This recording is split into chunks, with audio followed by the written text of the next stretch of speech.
இங்கே ஈஸ்வரி போட்ட பிளான் படி எல்லாமே நல்லபடியாக நடக்குது. போஸ் தான் இனிமே எல்லா இடத்தையும் இறந்து அவன் தான் வந்துட்டு பார்த்துக்கணும் அப்படின்னு எங்கள் ராஜாங்க ஒரு முக்கியமான முடிவெடுத்து சொல்ல, இதை கேட்டு எங்கள் போஸ் பயங்கரமாக அழுகவும் ஆரம்பிச்சிடுறாங்க. தன்னுடைய அப்பா தான் பிறந்ததுலேருந்து என்கிட்ட ஒரு நாள் பேசாமல் இருந்ததில், தான் மேலே வெறுப்பை காட்டினதில், தன்னை அடித்ததுலன்னு இப்படி ஏகப்பட்ட விஷயங்களை எங்கள் இப்போ தமிழ்ச்செல்விகிட்ட கூட சொல்லி தமிழ்ச்செல்வியை திட்டிட்டு அவங்களும் அழுதுட்டு போகிறாங்க.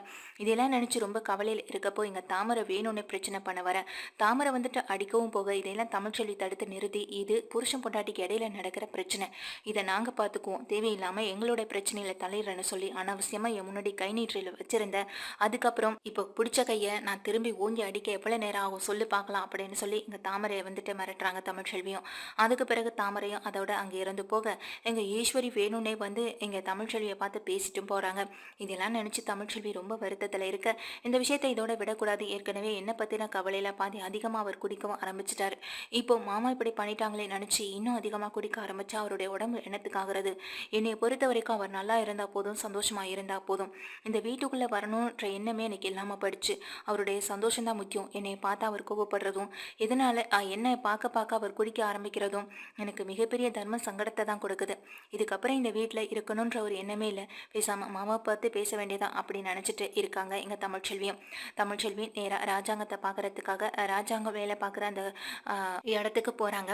அதாவது கட்சி மீட்டிங் விஷயமா வெளியில் போன எங்கள் ராஜாங்க பின்னாடியே போகிற எங்கள் தமிழ்ச்செல்வி அங்கே ராஜாங்கத்தை பார்க்கணுன்னு சொல்கிறாங்க. ஆனால் எங்கள் ராஜாங்கத்தோட தம்பிங்க யாருமே அவரை பார்க்குறதுக்காக தமிழ்ச்செல்வியை உள்ளே விடலை. என்ன சத்தம் அப்படின்னு அங்கே கட்சி மீட்டிங் நடக்கிற இடத்துலேருந்து எங்கள் ராஜாங்கம் கேட்க, தமிழ்ச்செல்வி தானே உங்களை பார்க்க வந்திருக்குன்னு சொல்லும்போது, தமிழ்ச்செல்வியா எதுக்கு இப்போ அந்த பொண்ணு என்ன இங்கே பார்க்க வந்திருக்கு?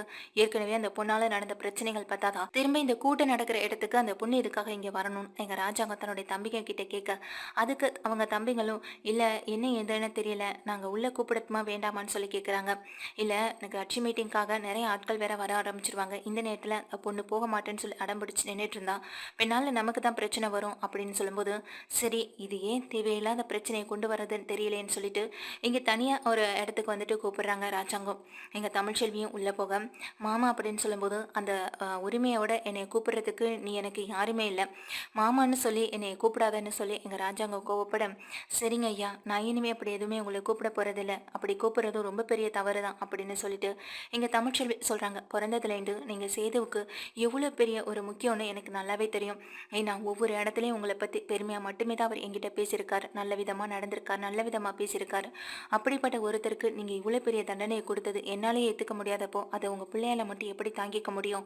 உங்கள் கண்ணு முன்னாடியே உங்கள் பிள்ளையோட வாழ்க்கை சீரழிஞ்சு போகிறத உங்களால் ஏற்றுக்க முடியுமான்னு சொல்லும்போது, ஏற்கனவே அவன் உன்னால் பாதி சீரழிஞ்சிட்டான், இதுக்கப்புறமும் அவன் வாழ்க்கை போகிறதுக்கு வேறு என்ன இருக்குன்னு சொல்லி கேட்குறப்போ அதுக்கு தமிழ்ச்செல்வி சொல்கிறாங்க, என்ன இருந்தாலும் அவர் உங்களுடைய பையன், உங்களை கேட்காம செஞ்சது தப்பு தான், அதுக்காக அவர் வந்துட்டு தப்பு செய்யலை அப்படின்னு நான் சொல்ல வரல, அந்த விஷயத்தை பற்றி உங்ககிட்ட சொல்லணும்னு ஒவ்வொரு நாளும் எதிர்பார்த்துட்டே இருந்தார். ஆனால் அதுக்கான நேரம் அவருக்கு அமையவே கிடையாது. ஏதோ என் மேலே இருந்த பாசத்தில், ஒரு அவசரத்தில், ஒரு ஆர்வத்தில் எனக்காக அதை செஞ்சுட்டார். ஆனால் இப்போது நீங்கள் ஜெயிலுக்கு போனதுக்கு காரணம்னு நான் தான் தெரிஞ்சதுக்கு பிறகு உங்களை விட, உங்கள் வீட்டில் இருக்க மற்றவங்களை விட அதிகமாக வெறுத்து ஒதுக்குறது அவர் என்னையே தான் இந்த வீட்டில் இருக்க மற்றவங்க எல்லாரையுமே விட அதிகமாக வெறுத்து ஒதுக்குறாங்க.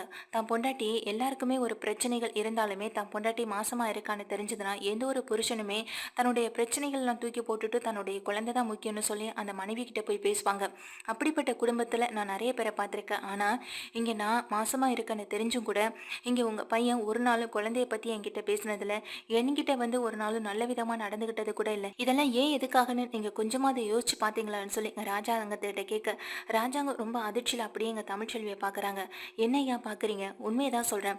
இதே வந்துட்டு இந்த இடத்துல வேறு யாராவது இருந்திருந்தாங்கன்னா நடந்திருக்கதே வேறு. ஆனால் அவருக்கு உங்கள் மேலே பாசம் அதிகமாக இருக்கிறதுனால தான் இப்போ வரைக்கும் தனக்கு பிறக்க போகிற பிள்ளையை பற்றியும் கேட்கல, பொண்டாட்டியை பற்றியும் கவலைப்படலை. அவர் இந்த பொண்ணு என்னமோ பண்ணட்டும்னு நினச்சி தானே என்னை தண்ணி தெளிச்சு விட்ட மாதிரி அந்த இடத்துலையே இருக்க வச்சிருக்காரு. சொல்லப்போனால் இப்போ அதே பாசம் இப்பயும் இருந்திருக்க கூடாதா? உங்களுக்கு கல்யாணம் ஆகி என் கூட வாழ்ந்தப்போ இருந்த சந்தோஷம், அந்த வாழ்ந்தப்போ இருந்த அன்பு பாசத்தில் அவர் செஞ்ச விஷயம், இப்போது நான் உண்டாயிருக்குன்னு தெரிஞ்ச பிறகும் அதே அன்பு பாசத்தை என்கிட்ட காட்டியிருக்க கூடாதா? உங்களை மீறி செய்யக்கூடாதுன்றது அவருடைய எண்ணம் இல்லை. உங்களுக்காக நான் இப்படி பண்ணிட்டேனேன்ற ஒரு கோபத்தில் அந்த ஒரு விஷயத்துக்காக தான் அவர் இப்போ என்னை முழுசாக வெறுத்து ஒதுக்கிட்டு இருக்காரு. அப்படி இருந்தும் நீங்கள் அவர்கிட்ட இப்படி நடந்துகிட்டதே எனக்கு ரொம்ப வருத்தத்தை தான் கொடுக்குது ஐயா அப்படின்னு சொல்கிறாங்க. இதை கேட்ட ராஜாங்கத்துக்கு பதில் எதுவுமே சொல்ல முடியல. எனக்கு கட்சி மீட்டிங் நேரம் ஆயிடுச்சு, இதுக்கப்புறம் இதை பற்றி பேசணுமான்னு சொல்லி ராஜாங்க பார்க்க, பேச வேண்டியது உங்கள் பையனுடைய வாழ்க்கையை பற்றி. நான் அந்த வீட்டில் இருக்கிறதுனால தானே உங்கள் பையனுக்கும் எந்த மாதிரியான பிரச்சனைகள் வருது. அதாவது இந்த பிரச்சனைக்கு முன்னாடி அவர் செஞ்ச விஷயங்களை இந்த பிரச்சனைக்கு பிறகு நீங்க பேசுறதுனால அது வீட்ல இருக்க எல்லாருடைய மனசை எந்த அளவுக்கு காயப்படுத்தும், முக்கியமா அவரோட மனசை அது எந்த அளவுக்கு காயப்படுத்தும்ன்றத யாருமே யோசிச்சு பார்க்கல. என்னால குடிக்க ஆரம்பிச்சவர் இப்ப உங்களால முழு நேர குடிகாரரா மாறி இருக்காரு. இது அவருடைய உடம்புக்கும் சரி மனசுக்கும் சரி அது ரொம்ப பெரிய கஷ்டம். அது பின்னால பெரிய பிரச்சனையை கூட ஏற்படுத்தும். முழுசா நான் இப்ப உங்க பையனுடைய வாழ்க்கையிலேருந்து விலகிக்கிறேன். இதுக்கப்புறம் எனக்கும் அவருக்கும் எந்தவித சம்மந்தமும் இல்லை அப்படின்னு சொல்லும்போது எங்க தமிழ்ச்செல்வியை ரொம்ப ஆச்சரியத்தோட பாக்குறாங்க. இப்ப வரைக்கும் நான் அந்த வீட்டுல இருக்கிறதுனாலையும் எனக்காக அவர் செஞ்ச விஷயத்தையும் நினைச்சுதானே அவரை பத்தி நீங்க கவலைப்படாம அவர் எப்படியோ இருக்கட்டும் நினைச்சு மொத்த பொறுப்பையும் நீங்க போஸ் கிட்ட கொடுக்குறீங்க. இப்படி நீங்க செஞ்சதுனால அவர் முழுசா தண்ணி அடிக்க ஆரம்பிச்சு அவர் தன்னுடைய உடம்பு வந்துட்டு கெடுத்துட்டே இருக்காரு. பின்னால இது அவருக்கு நட்டமாகுதோ இல்லையோ தான் பையனோட வாழ்க்கை இப்படி ஆயிடுச்சு நினைச்சு நீங்க தான் கவலைப்பட்டு இருப்பீங்க. அதுக்காக தான் முன்கூட்டியே இதை பத்தி நீங்க யோசிக்கணுங்கிறதுக்காக இப்போ நான் இதை வந்து பேசுறேன். நான் அவருடைய வாழ்க்கையிலேருந்து முழுசா விலகிக்கிறேன். இதுக்கப்புறம் நீங்க விருப்பப்பட்ட மாதிரி நீங்க அவருக்கு எந்த பொண்ணை வேணாலும் பிடிச்சு கல்யாணம் பண்ணி வைக்கலாம். நான் அதுக்கு ஒரு நாளும் தடையாவும் இருக்க மாட்டேன், தடங்களாவும் இருக்க மாட்டேன்.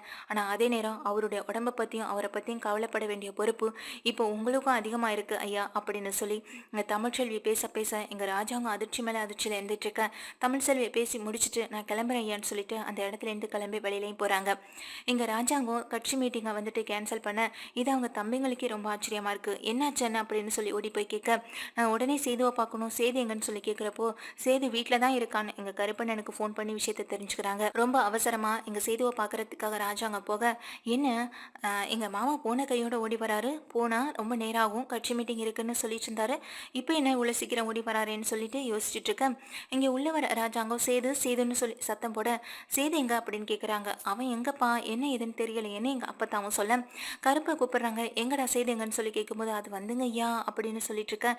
என்னாச்சு சேது எங்கன்னு சொல்லி கேட்குறப்போ நீங்களே வந்து பாருங்க ஐயான்னு சொல்லி கருப்பு கூட்டிட்டு போக மேலே மொட்டை மாடியில் ஒரு 4-5 பாட்டிலுக்கு மேலே ஒரே நேரத்தில் சாப்பிட்டுட்டு நிதானமே இல்லாமல் மயங்கி கிடக்கிற சேதுவை பார்த்து அவங்க அப்பா கண்ணீர் மல்க பக்கத்தில் போய் சேதுவை தூக்கி மாடியில் வச்சு டேய் சேது கிளம்புடா சேது சேல கிளம்புன்னு சொல்ல என்னை மன்னிச்சிருங்கப்பா உங்களை கேட்காம செஞ்சது தப்பு தான், நான் மன்னிச்சிருங்கப்பான்னு சொல்லிட்டு அழுகிறாங்க.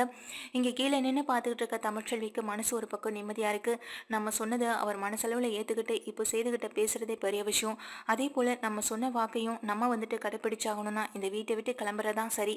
அவங்க கண்ணிலையும் படக்கூடாது, அவங்க வாழ்க்கையிலையும் இருக்கக்கூடாதுன்னு நினச்சி எங்கள் தமிழ்ச்செல்வி தன்னுடைய பையன் எல்லாத்தையுமே ரெடி பண்ணி எடுத்து வச்சிட்டு இருக்காங்க. இங்கே சேது வந்துட்டு ஒரு வழியாக அவங்களுக்கு வந்துட்டு போதை தெளிகிறதுக்கு என்னெல்லாம் செய்யணுமோ செஞ்சு அவரை பெட்டில் கொண்டு வந்து படுக்க வச்சுட்டு இனிமேல் சேதுக்கிட்ட நான் இப்படி நடந்துக்க போகிறது இல்லைம்மா, அவன் என் பையனோட வாழ்க்கை கெட்டு போகணும்னு நான் நினைப்பேனா, அவன் ஆசைப்பட்ட வாழ்க்கை அவனுக்கு அமைச்சு கொடுத்தா அது சரியாக அமையலைன்றப்போ அதுக்காக அவனை துன்புறுத்தி அதில் நான் வந்துட்டு சந்தோஷப்படுறதுக்கு நான் என்ன அவ்வளோ கொடூரமானவனா, நான் சொன்ன ஒரு விஷயத்தெல்லாம் அவன் எவ்வளோ மனசோடைஞ்சு போயிருந்தா இப்படிப்பட்ட ஒரு வேலையை பார்த்துருப்பான்னு சொல்லிட்டு எங்கள் ராஜாங்க ரொம்பவே ஃபீல் பண்ணுறாங்க. இப்போனாலும் சேதுவை பற்றி புரிஞ்சுக்கூடா, அப்போ ஏதோ தமிழ்ச்செல்வி மேலே இருந்த ஒரு அன்பு பாசத்தினால அவன் இப்படி ஒரு விஷயத்த செஞ்சுட்டான், அதுக்காக திரும்பவும் அதே தப்பை பண்ணுவான்னு நீ நினைக்க கூடாது. பொண்டாட்டி உண்டா இருந்தா கூட அவகிட்ட ஒரு வார்த்தை முகம் கொடுத்து கூட பேசாம இருக்கான், இதெல்லாம் யாருக்காக, உனக்காக தானே, அதனால நீ அதை பத்தி கொஞ்சம் யோசிச்சு பாருடான்னு சொல்லும்போது இங்க தமிழ் சொன்ன விஷயமும் தன்னுடைய அம்மா சொல்ற விஷயமும் ஒத்து போறதுனால ரஞ்சாங்க ரொம்ப ஃபீல் பண்ணிட்டே இருக்காரு. இங்க அதே நேரம் தமிழ்ச்செல்வி வராங்க. உள்ள வர தமிழ்ச்செல்வியை பார்த்து ஈஸ்வரி நிக்க ஏற்கனவே எங்க மாமா மொத்தமா மனசு மாறிட்டாரு, இவ என்ன தூபம் போட்டாலும் தெரியல, இப்படி மனசு மாற அளவுக்கு என்னத்தை போய் பேசினான்னு தெரியல நினைச்சிட்டு ஈஸ்வரி இருந்துட்டு இருக்கேன். ராஜாங்கம் இங்க தமிழ்ச்செல்வி முன்னாடியே சொல்றாங்க, இனி மொத்த பொறுப்பையும் இங்க நான் போஸ்க்கு கொடுக்குறேன்னு சொல்லியிருந்தல, போஸ் இனிமே அவன் 2-3 வேலைகளை பார்த்தா போதும், மீதி வேலைகள் எல்லாத்தையுமே இங்கே வந்து நம்ம சேது தான் செய்ய போகிறான், சேதுவுக்கு கீழே இருந்து போஸ் இருந்து நடந்துக்கிட்டா போதும், போஸ் வந்துட்டு இங்கே சேது சொல்கிற மாதிரியான வேலைகளை பார்த்தா போதும்னு சொல்லும்போது இது ஈஸ்வரி தலையில் இடி விழுந்த மாதிரி இருக்குது. இதெல்லாம் பார்த்து தமிழ் சந்தோஷப்படுறத பார்த்ததும் இங்கே ஈஸ்வரிக்கு செம்ம டென்ஷன் ஆகுது. உடனே எங்கள் ராஜாங்க பக்கத்தில் வரவங்க இங்கே நீ எதுக்கடி வந்த, திரும்ப ஏதோ பிரச்சனை பண்ணிக்கிறதுக்கு வந்தியான்னு சொல்லிட்டு எங்கள் அப்பா தான் கோவப்பட உடனே தமிழ்ச்செல்வி சொல்கிறாங்க, இல்லைப்பத்தா இனிமேல் நான் யாருக்கும் பிரச்சனையாக இருக்க மாட்டேன் அப்படின்னு சொல்லிட்டு நான் கிளம்புறேன் ஐயா அப்படின்னு சொல்லும்போது எங்கே தமிழ் எங்கே கிளம்புறேன்னு சொல்லிங்க சேதுவோட அம்மா கேட்க நான் ஐயா கிட்ட எல்லா விவரங்களையும் சொல்லிட்டேன், நான் கிளம்புறேன் அப்படின்னு சொல்லிட்டு கிளம்பி போக என்னடா நடக்குது, இங்க தமிழ் வந்தா என்னமோ பேசினா அவ பாட்டி கிளம்பிட்டு இருக்கா, இப்போ எங்கே போக போறா வயிற்றுல புள்ளையை சுமந்துக்கிட்டுன்னு இங்கே சொல்லும் பொழுது எங்கள் ராஜாங்க எதுவுமே பேசாமல் உள்ளே போக என்னடி நடக்குதுங்கன்னு புரியாமல் இருந்துட்டு இருக்க. தாமரையும் வெளியில் ஓடி வராங்க, சாவத்திரையும் வெளியில் ஓடி வராங்க. என்னாச்சு அண்ணா நடந்துக்கிறதுக்கும் இவன் நடந்துக்கிறதுக்கும் வித்தியாசமா இருக்கே, என்ன நடந்ததுன்னு அண்ணனும் சொல்ல மாட்டாங்க, இவளும் எதுவும் சொல்லாம அவ பாட்டு கிளம்பிக்கிட்டு இருக்கா அப்படின்னு சொல்லிட்டு எங்க தாமரையும் சாவித்திரியும் நேரா தமிழை பாக்குறதுக்காக பக்கத்துல வராங்க. பக்கத்துல வரவங்க என்னடி என்ன நினைச்சிட்டு இருக்கோம் மனசுல, நீ பாட்டுக்கு வந்த கிளம்புறேன்னு சொல்லிட்டு போற, அப்புறம் அவ்வளவு பெரிய பஞ்சாயத்து வச்சு உன்னை கூட்டிட்டு வந்தது கேட்கறதுக்கு என்ன அர்த்தம்? எங்ககிட்டயாவது நடந்தது என்னன்னு சொல்லிட்டு போ. அதுக்கப்புறம் ஊர்க்காரவங்களுக்கு நாங்க பதில் சொல்லணும்ல அப்படின்னு சொல்லி எங்க சாவித்திரி கேட்கும்பொழுது, எல்லா விஷயத்தையும் நான் மாமா கிட்ட பேசிட்டேன். இனிமே எதுவா இருந்தாலும் அவர் முடிவு பண்ணட்டும். அவர்கிட்ட கேட்டுக்கோங்க.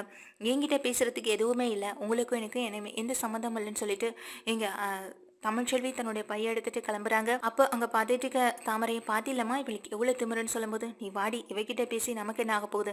அவ எப்படியோ தொலைஞ்சா சரி, இந்த வீட்டை விட்டு போனா சரி, நமக்கு அதுதானே வேணும். நீ வா போகலான்னு சொல்லி எங்க தாமரை உள்ள கூட்டிட்டு போயிடுறாங்க. எங்க தமிழ்ச்செல்வி எதுவுமே பேசாம தன்னுடைய பெட்டி படுக்கையெல்லாம் எடுத்துக்கிட்டு நேரா வீட்டுக்கு கிளம்பி போயிட்டு இருக்காங்க. இதெல்லாம் போயிட்டு இருக்க நேரத்துல அங்க ராஜாங்க வந்துட்டு யோசிக்கிறாங்க. என்ன இருந்தாலும் தமிழ்ச்செல்வி நம்ம வீட்டு மருமக, அந்த பிள்ளையை நம்ம இப்படி தனியா விடுறது தப்பு அப்படின்னு ஒரு பக்கம் மனசு சொன்னாலும், இன்னொரு பக்கம் அந்த பொண்ணாலையும் அந்த குடும்பத்தாலையும் அந்த பிரச்சனைகள் வந்துட்டு அதெல்லாம் ஏத்துக்க முடியாம தவிச்சிட்டு இருக்காங்க. அடுத்த நாள் பொழுது விடுது. பொழுது விடிஞ்ச கையோட இங்க இப்போ சேது வந்துட்டு நல்ல போதையெல்லாம் தெளிஞ்சு கிளம்பி வர, இங்க தன்னுடைய அப்பா பேசுவாரா மாட்டாரான்னு தெரியாம இருந்துட்டு இருக்காங்க. நைட்டு போதையில எந்த சம்பவமே அவருக்கு ஞாபகம் இல்லை. அப்போ சேதுவை அவங்க அப்பா கூப்பிடுறாங்க. இதனால சேது ரொம்ப சந்தோஷமா தன்னுடைய அப்பா பக்கத்துல போறவங்க தன்னுடைய அப்பா காலில் விழுந்து என்னை மன்னிச்சிருங்கப்பான்னு சொல்லி அழுக, விடுறா சேது, நான் ஏதோ தவறா நான் கோபத்துல பேசிட்டேன், அதெல்லாம் நீ மனசுல எடுத்துக்காதன்னு சொல்றாங்க. இனிமே நீயே எல்லாத்தையும் பார்த்துக்கோ அப்படின்னு சொல்லிட்டு பொறுப்பு எல்லாத்தையுமே எங்க சேது கையில ஒப்படைக்க சேது ரொம்பவே சந்தோஷப்படுறாரு. உடனே இதுக்கெல்லாம் என்ன காரணம், அப்பா என்ன திடீர்னு மனசு மாறிட்டாரு, என்ன நடந்துச்சு அப்படின்னு சொல்லும்போது எங்க அப்பத்தாவும் அம்மாவும் விஷயத்த சொல்றாங்க. ஆனா என்ன ஏதுன்னு தெரியல, தமிழும் வீட்டை விட்டு கிளம்பி போயிட்டான். இப்போ அவன் எங்க போனா என்ன பண்றான்னு எங்களுக்கு தெரியக்கூட இல்லை. அதே நேரம் உங்க அப்போட மனசு மாறினதுக்கு காரணம் தமிழை தான் இருக்குமோன்னு எனக்குள்ள மனசுக்குள்ள சந்தேகம் இருக்குன்னு அவங்க அம்மாவும் சொல்ல, இதை கேட்டு சேது அப்படியே எதுவுமே பேசாம அமைதியா நின்றுட்டே இருக்காங்க. நைட்டு போதையில் அவகிட்ட எவ்வளவோ சத்தம் போட்டா எவ்வளவோ பேசணும். அப்படி அவள் அப்பா கிட்ட என்ன பேசியிருப்பான்னு தெரியாம இருக்க கருப்பை கூப்பிடுறாங்க. கருப்பு கிட்ட கூப்பிட்டு உண்மை என்ன ஏதுன்னு கேட்கலான்னு பார்த்தா அவங்களுக்கும் என்ன ஏது நடந்துச்சுன்றது உண்மை எதுவுமே தெரியல. இங்க தமிழ் இருந்த இடத்தையே பார்த்துட்டு இருக்காங்க. தமிழ் இல்லைன்றது ஒரு பக்கம் அவருக்கு கவலையாக தான் இருக்கு. தமிழ் எங்க போயிருப்பான் அப்படின்னு பதறவும் தோணுது. ஆனா அதே நேரம் இங்க தமிழுக்காகவும் தமிழ் குடும்பத்துக்காகவும் நம்ம யோசிச்சு தான் இப்போ அப்பா நம்மளை முழுசா வெறுக்கிற நிலைமைக்கு இருக்கும். திரும்பவும் அவளை பத்தி யோசிச்சு அவள் எங்க போனான்னு நினைச்சு அவளை கண்டுபிடிக்கிறத விட்டுட்டு நம்ம அப்பா கூட இருந்து அப்பா சொல்ற வேலையை மட்டுமே செய்வோமே அப்படின்னு நினைச்சிட்டு இருக்காங்க. ஆனாலும் ஒரு மனசு துடிக்குதே, இன்னொரு மனசு எங்க அப்பாவை நினைச்சு பதறுது. இப்படி ரெண்டு மனசா இருக்கிற சேதுக்கு எந்த பக்கம் நிக்கிறதுன்னு கூட தெரியல. இப்போதைக்கு அப்பா பக்கம் இருப்போம், கண்டிப்பா அவங்க அம்மா வீட்டுக்கு தான் போயிருப்பா, வேற எங்கேயும் போயிருக்க வாய்ப்பு இல்லைன்றது இன்னொரு பக்கம் அவங்களுக்கு தோணுது. அதை வந்து கருப்பை விட்டு கன்ஃபார்மும் பண்ணிக்கிறாங்க. இதனால அவங்க மனசு கொஞ்சம் நிம்மதியா தான் இருக்கு சேதுவுக்கு. ஆனா அதே நேரம் எங்க சேதுவுக்கு எதுவுமே தெரியாம எங்க ராஜாங்க ஒரு முக்கியமான ஏற்பாட்டையும் பண்றாங்க. எங்க தமிழ்ச்செல்வி மேல தப்பு இருந்தாலும் நம்ம வீட்டு வாரிசு அவங்க வயிற்றுல வளருது அப்படின்றதுனால இந்த வாரிசு வந்துட்டு இந்த வீட்டுக்கு வர வரைக்கும் எங்க தமிழ் வந்துட்டு சேது கூட ஒன்னா ஒரே வீட்டில் இருக்கட்டும் அப்படின்ற மாதிரி, அதுவும் இல்லாமல் நம்ம குடும்பத்துக்காகவும் சேது நல்லா இருக்கணும் அப்படின்றதுக்காகவும் என்கிட்ட இவ்வளோ தூரம் வந்து பேசி சேதுவுக்கு எனக்கும் எந்த சம்மந்தமும் இல்லை, நான் அவங்க வாழ்க்கையை விட்டு முழுசாக பிரிஞ்சிடறேன்னு சொல்கிறதுக்கே ஒரு தைரியம் வேணும். இவ்வளோ அன்பு பாசம் வச்சிருக்க ஒரு புருஷன் பொண்டாட்டியை நான் பிரிக்கிற அளவுக்கு மோசமான ஆளும் கிடையாது.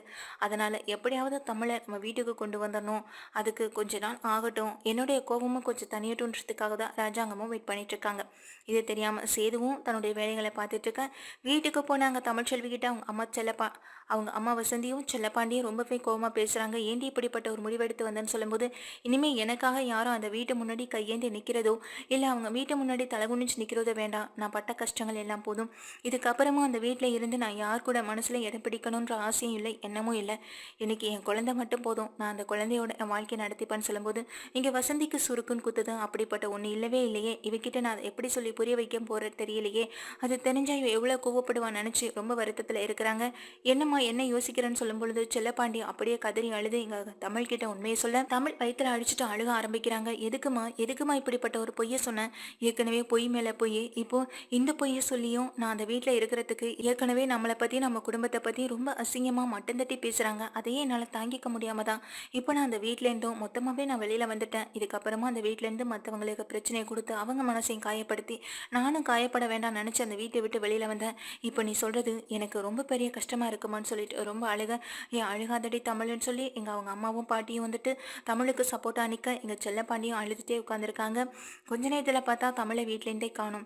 தமிழ் வந்துட்டு இப்போ வீட்டை விட்டு லெட்டர் எழுதி வச்சுட்டு அவங்க வந்து நான் வந்து இந்த வீட்டை விட்டு வெளியில் போகிறேன், யாருமே தேட வேண்டாம் அப்படின்னு சொல்லிட்டு போயிடுறாங்க.